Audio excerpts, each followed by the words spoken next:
नमस्कार दोस्तों, आप सभी का पुनः मैं कृष्णकांत तिवारी आपके अपने परिवार के सक्सेस में स्वागत करता हूं।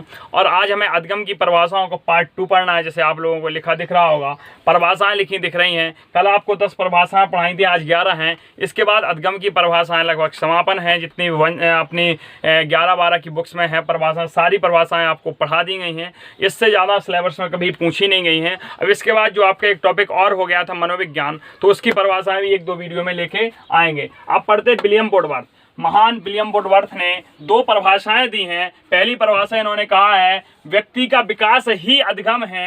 अर्थात इनके कहने का तात्पर्य ये था कि व्यक्ति जो विकास करता है, व्यक्ति के जीवन में जो विकास होता है, इनका महान कोडवर्ड क्या है? विकास है। क्या है? विकास। तो जो व्यक्ति विकास करेगा वही क्या है? अधिगम, मतलब सीखना है। अगली परिभाषा विलियम वुडवर्थ कहते हैं नवीन ज्ञान एवं नवीन प्रतिक्रियाओं का अर्जन। नवीन ज्ञान या तो नया ज्ञान हो या नई क्रियाएं हो, इनको जो अर्जित करता है, ग्रहण करता है, वो अधिगम कहलाता है। क्या कहलाता है? अधिगम कहलाता है। ये महान विलियम वुडवर्थ ने 2 परिभाषाएं दी थी। व्यक्ति का विकास ही अधिगम है और नवीन ज्ञान और नवीन प्रतिक्रियाओं का अर्जन करना क्या कहलाता है? अधिगम कहलाता है। दूसरी परिभाषा हमारी सर आइजंग महोदय ने दी थी। आइजंग महोदय कहते हैं अधिगम नवीन एवं स्थायी परिवर्तन के अंतर्गत सीखने की प्रक्रिया है। इनका कहने का अर्थ है कि जो अधिगम है वो नवीन एवं स्थायी परिवर्तन, मतलब एक नया और स्थायी परिवर्तन होगा। और ये तो हमें पता है कि परिवर्तन ही, जो व्यवहार में स्थायी परिवर्तन होता है, वह अधिगम कहलाता है। लेकिन उन्होंने एक नया शब्द जोड़ दिया, नवीन। तो आइजंग महोदय ने क्या कहा? नवीन एवं स्थायी परिवर्तन। देखो कोडवर्ड इनका क्या है? नवीन और स्थायी परिवर्तन ही क्या कहलाता है? अधिगम। जबकि हमें इसके अलावा तो पता है कि जो व्यवहार में स्थायी परिवर्तन होता है वो क्या होता है? अधिगम होता है। लेकिन आइजंग महोदय ने नवीन शब्द और जोड़ दिया। अगली परिभाषा मॉर्गन की है, अधिगम अपेक्षाकृत व्यवहार में स्थायी परिवर्तन है। इतना तो हमें पता है। मॉर्गन महोदय कहते हैं कि अपेक्षाकृत व्यवहार में स्थायी परिवर्तन ही अधिगम है, लेकिन अभ्यास या अनुभव के परिणाम स्वरूप होता है। इनका कहने का मतलब है जो अधिगम होता है, वो स्थायी तो होता है, लेकिन वो स्थायी कैसे होता है? वो अनुभव और हमारे अभ्यास के द्वारा होता है। हमने आपको बताया था यदि व्यवहार में स्थायी परिवर्तन लाना है तो व्यक्ति को प्रशिक्षण लेना होगा, व्यक्ति को अभ्यास करना होगा और व्यक्ति के पास अनुभव। उन 3 शब्दों में से 2 शब्द मॉर्गन ने कहे, अभ्यास और अनुभव।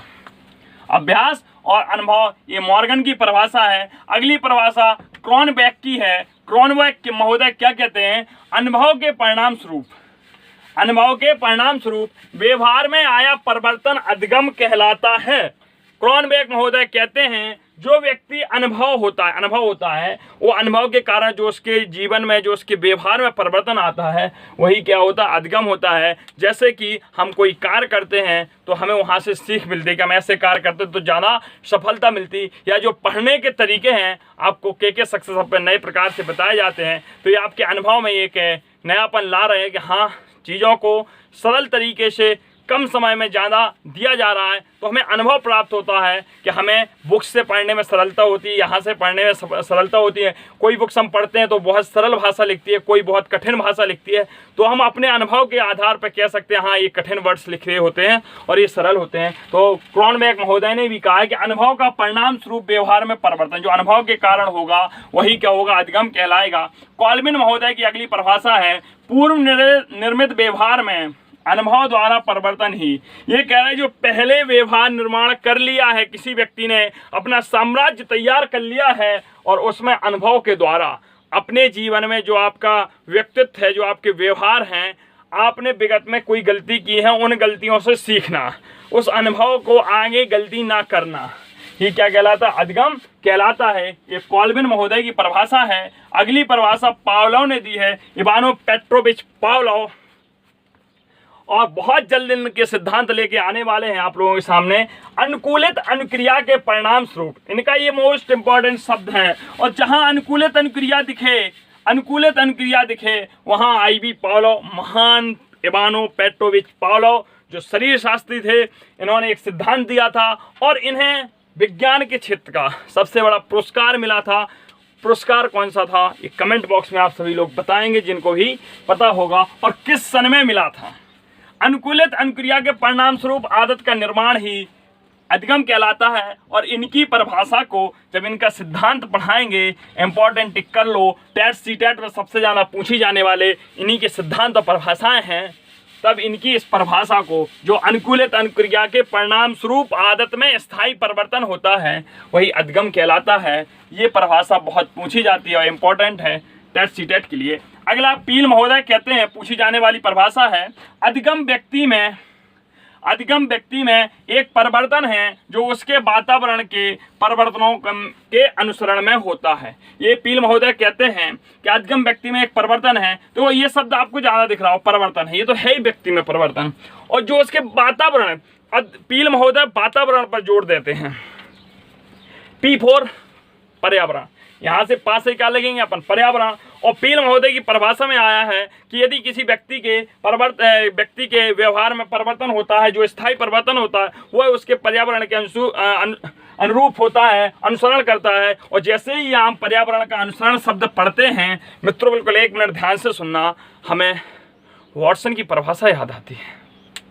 ये परिभाषा कौन सी थी आप लोगों को जरूर कमेंट बॉक्स में बताना है। उसने कहा था कि मुझे एक बच्चा ला के दे दो, एक शिशु ला के दे दो, आप उसे जो कुछ कहोगे मैं वो बना दूंगा। यही ये कह रहे हैं पील महोदय कि जो व्यक्ति होता है वातावरण के परिवर्तन का अनुसरण करता है। अनुसरण कैसे करता है, यदि कोई एक डॉक्टर का भी बच्चा है, एक इंजीनियर का बच्चा है, यदि उसे आप चोरी वाले माहौल में रख दोगे तो बच्चा चोरी करना सीख जाएगा। यदि आप उसे पुलिस के माहौल में रख दोगे तो उसके अंदर से जो प्रेरणा जागेगी, अब प्रेरणा जागेगी वो पुलिस बनने की जागेगी। बच्चे को, शिशु को आप जो माहौल दोगे उसी के अनुसार शिशु ढलना स्टार्ट हो जाएगा। और अब हम परिभाषा पढ़ते हैं एस चौहान की। एस चौहान ने क्या कहा है, ये भारतीय थे, प्राणी के व्यवहार में परिवर्तन लाना ही अधिगम का अभिप्राय है। इनका मतलब है कि जो अधिगम का उद्देश्य है वह प्राणी के व्यवहार में परिवर्तन लाना ही है। अगली परिभाषा हमारी वर्नहॉट की है। वर्नहॉट महोदय क्या कहते हैं, सीखना मनुष्य की क्रियाओं में स्थायी परिवर्तन है।